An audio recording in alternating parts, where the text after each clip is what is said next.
Regresábamos, mi pariente y yo, a Calcuta, de nuestra excursión a Puya, cuando encontramos a aquel hombre en el tren. Al principio, pensamos que era un mahometano de provincia, pero su manera de hablar nos dejó perplejos.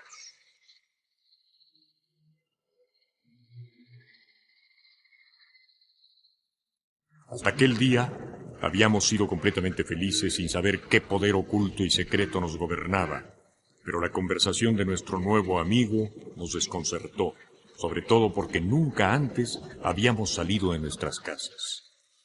Por insignificante que fuera la cosa de que hablábamos, sacaba a relucir a los Vedas o a los poetas persas. Entonces mi pariente y yo crecíamos en admiración por él. Mi pariente, que era teósofo, aseguraba que algo sobrenatural inspiraba a nuestro compañero de viaje y oía robado sus palabras, lo que el hombre veía con cierta complacencia.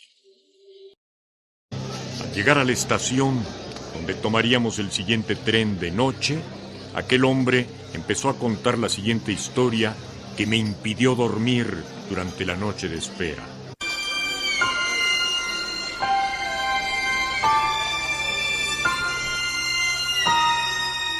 Un buen día, por ser todavía joven y fuerte, recibí el cargo de recaudador de impuestos sobre el algodón en Barish.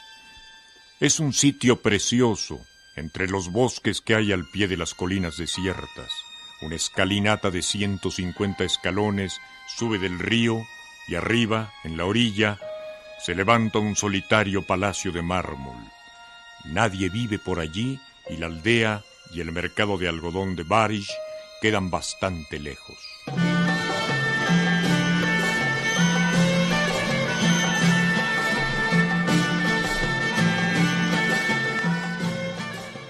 Hace unos 250 años, el emperador Mahmud Shah II hizo construir ese palacio con muchas fuentes donde las doncellas persas se bañaban y regocijaban.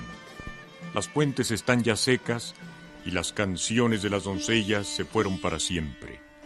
Ahora el palacio es albergue de recaudadores como yo, a quienes la soledad ahoga y que no tratan con mujeres. Bueno, pues mi ayudante de oficina me había advertido que nunca debía quedarme a dormir en el palacio de noche porque era peligroso. Solo debía descansar en él de día. Yo tomé a broma la advertencia, pero me di cuenta de que ni los ladrones se acercaban después del anochecer. Sin embargo, yo decidí quedarme esa noche.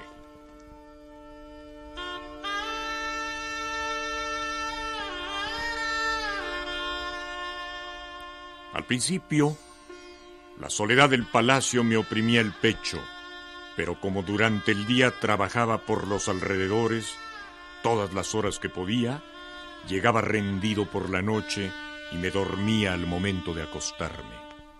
Después de una semana, me sentí cautivado por una extraña fascinación. Era algo así como si la casa entera fuera un organismo vivo que me iba dirigiendo lenta e imperceptiblemente. Es posible que aquello comenzara desde el día que llegué al palacio, pero yo recuerdo perfectamente el día en que me di cuenta por primera vez.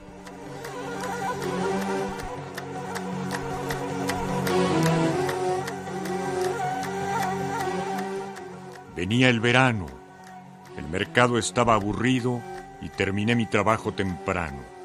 Me senté cerca del río al pie de la escalinata. Había una gran calma alrededor. Se puso el sol y estaba yo pensando en coger mi caballo y dar un paseo cuando oí pasos en las escaleras. Volté, pero no había nadie. Me iba a sentar otra vez, mas escuché el ruido de una muchedumbre bajando la escalera. Me recorrió un extraño escalofrío. Aunque no había nadie, me pareció ver un grupo de alegres muchachas que bajaban al Susta a bañarse.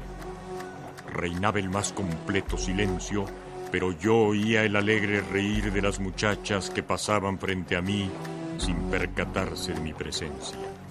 Quizás yo también era invisible a sus ojos.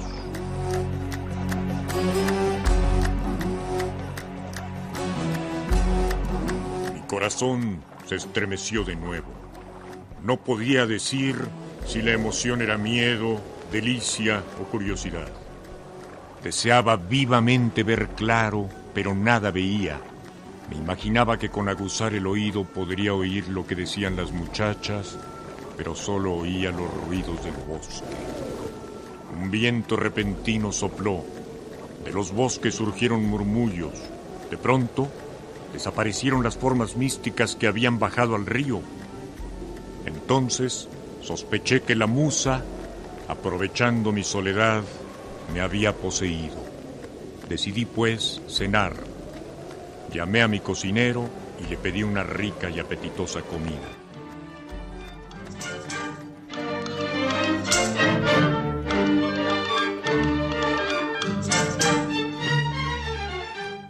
Por la mañana, me pareció que todo había sido una fantasía.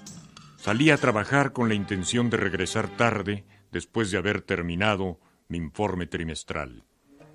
Pero no había oscurecido aún cuando me sentí atraído hacia mi casa sin saber por qué. Dejé el informe y me encaminé hacia el palacio. Las escaleras llevaban al primer piso a un salón inmenso con pilares y arcos ornamentales. Al abrir la puerta me pareció oír gran algazar adentro, como si un gran gentío huyera por puertas, ventanas y corredores. Me llegaba un suave olor a ungüentos. De pie, en el salón vacío, escuché la rara melodía de una guitarra, el din-don de unas campanas y el canto de los bulbules en sus jaulas de oro. Todo se unía en torno.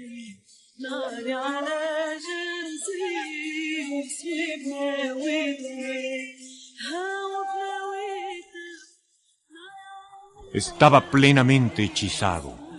Aquella visión me parecía la sola realidad posible y todo lo otro un sueño vano. Pensé en mi empleo como recaudador de impuestos y en mi traje al estilo europeo y rompí en una sonora carcajada allí en la oscuridad del gran salón silencioso. En ese momento entró mi criado con una lámpara. Quizás pensó que estaba loco. Me senté a leer el periódico y a cenar. Apagué la lámpara y me fui a acostar. Me quedé dormido sin darme cuenta y, de pronto, desperté sobresaltado. No vi a nadie, pero sentí que alguien me empujaba suavemente. Ella me pedía que la siguiera. Me levanté en silencio y pasé por cuartos cerrados que no conocía.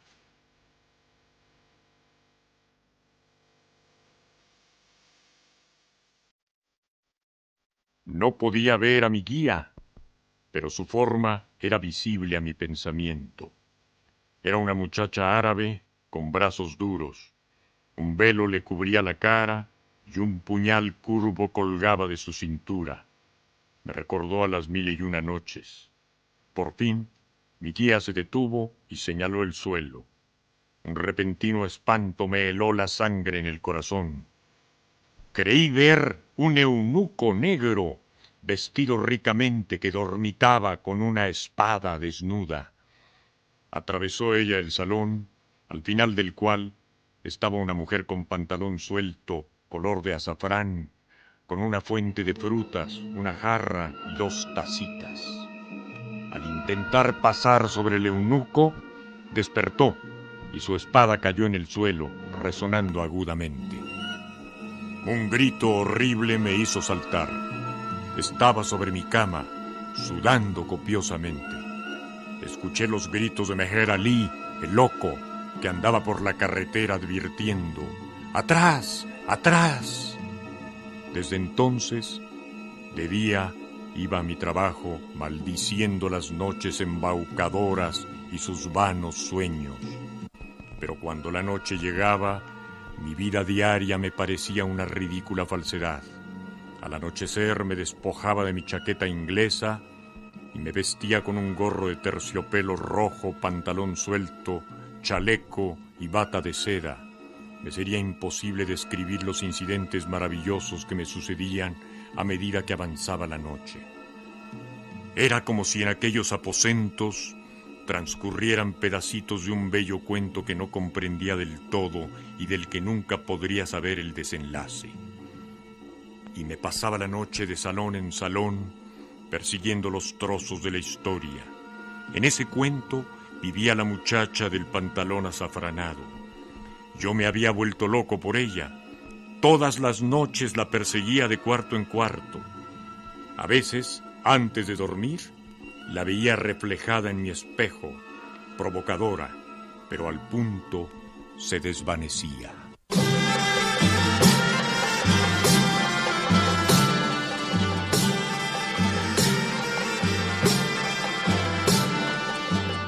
Una noche decidí salir a caballo. Alguien trató de disuadirme, pero era inútil. De repente, un súbito viento huracanado lleno de arena del Susta y de hojas secas me hizo desistir del intento. Al otro día, deseché mi chaqueta y mi sombrero ingleses tan ridículos para siempre.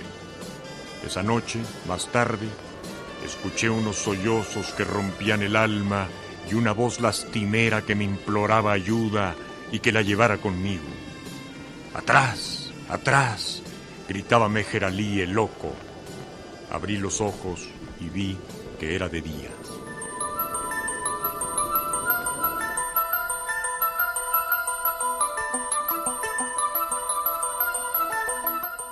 Ese mismo día hice mi equipaje y me mudé a mi oficina. Al anochecer, sin embargo, no podía concentrarme. El caballo se detuvo solo ante el Palacio de Mármol. Subí rápido las escaleras y entré. En la honda oscuridad de mi cuarto, sentí claramente que bajo mi cama estaba una mujer. De su frente goteaba sangre. A ratos reía y a ratos lloraba.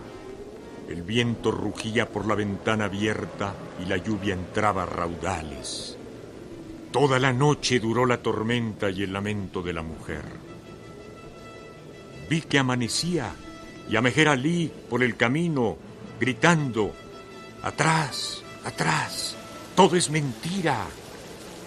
Salí corriendo tras él para preguntarle qué era mentira, pero no me respondió. Corrí a mi oficina a preguntarle a mi ayudante el significado de todo aquello. Lo que pudo decirme es que cada piedra del palacio estaba ansiosa de tragarse a los hombres que se acercaban como venganza de los corazones dolientes y las pasiones no correspondidas de que habían sido las piedras testigos. El único hombre que había escapado de las piedras era Meher Ali.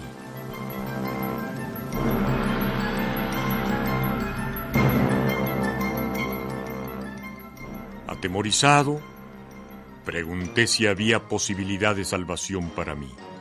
El ayudante me dijo que me diría cuál era esa posibilidad después de contarme la historia de una mujer que había vivido en el palacio. Sin embargo, nuestra curiosidad no pudo quedar satisfecha. Llegado a este punto, los mozos anunciaron la llegada del tren. Un caballero inglés sacó la cabeza por la ventana de su vagón para llamar por su nombre a nuestro compañero. Lo hizo entrar en su compartimento, y nosotros nos quedamos sin saber quién era él ni el final de su historia. Yo opinaba que el hombre nos había tomado por tontos y mi pariente lo defendía. La discusión terminó por disgustarnos para siempre.